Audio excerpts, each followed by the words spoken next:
Pemirsa, Sekda Provinsi Maluku Utara Samsudin Kadir sore tadi Rabu 22 April 2026 memimpin langsung rapat koordinasi instansi terkait tentang perbaikan data Tunggal Ekonomi Sosial Nasional (DTSN) di 2 kecamatan Kabupaten Halmahera Barat. Dalam rapat tersebut hadir juga Kepala Bapeda Provinsi Maluku Utara, Kadis Sosial Provinsi Maluku Utara, BPS Provinsi Maluku Utara, BPS Kabupaten Halmahera Barat, dan undangan lainnya.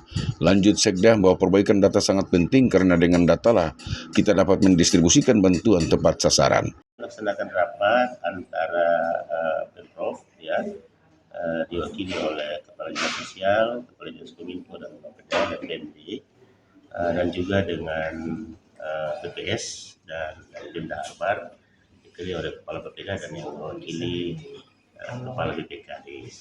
Jadi beberapa waktu yang lalu kami sudah melakukan kesepakatan penandatanganan dengan BPS MOU antara Gubernur dan Kepala BPS Pusat, kemudian antara BPS Provinsi dengan kami Sekda, kemudian BPS Kabupaten dengan Kabupaten sudah dilakukan penandatanganan. Hasilnya adalah kita ingin melakukan perbaikan data DTS, data Tunggal Sosial Ekonomi Nasional, di mana ada beberapa data yang kemudian kita melihat sepertinya sudah berubah.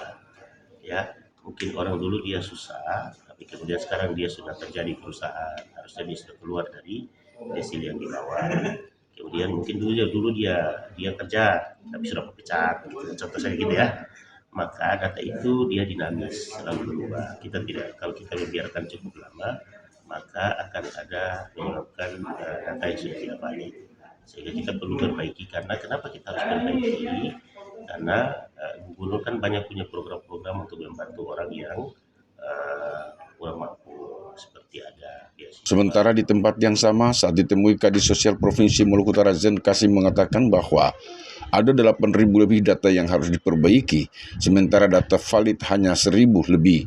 Ini penjelasannya.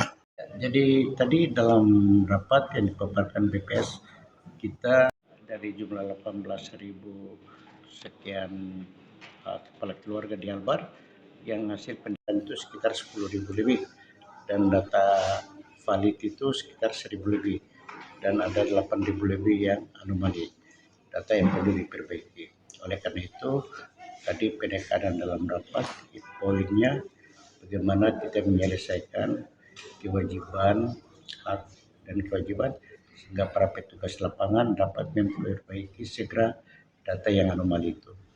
Mungkin dalam waktu tidak terlalu lama, Pemda Albar akan menyelesaikan dan perbaikan data oleh BPS. Kadis juga berharap dengan perbaikan data ini, para penerima bantuan akan menerima bantuan sebagaimana menjadi harapan Ibu Gubernur Maluku Utara. Indograha Media, Rizno Mukara mengabarkan dari Ternate, Maluku Utara.